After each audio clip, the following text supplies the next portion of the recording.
De Fabri presenta Isola Tutto, il kit fai da te per isolare il cassonetto di casa tua da caldo, freddo, spifferi e rumori. Non necessita di opere murarie. Ben ritrovati al meteo. Torna il bel tempo sulle nostre regioni. Vediamo il dettaglio. Sul Veneto, come ampiamente prevista, la neve delle scorse ore è arrivata ed ha imbiancato gran parte della regione.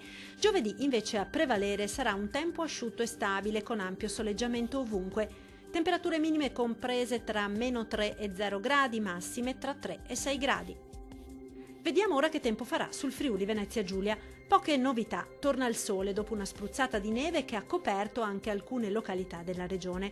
Il cielo sarà sereno o al massimo poco nuvoloso, non sono attese precipitazioni degne di nota, temperature minime tra -3 e -1 grado, massime oscillante tra 4 e 6 gradi. Vediamo infine la situazione meteorologica del Trentino Alto Adige. La situazione sarà molto simile, infatti avremo condizioni di bel tempo stabile ed anche soleggiato. Non si esclude tuttavia qualche addensamento al pomeriggio sui settori alpini di confine, ma senza conseguenze.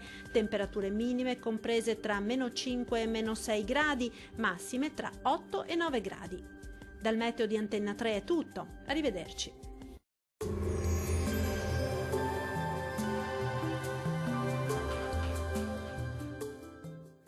De Fabri presenta Isola Tutto, il kit fai da te per isolare il cassonetto di casa tua da caldo, freddo, spifferi e rumori. Non necessita di opere murarie.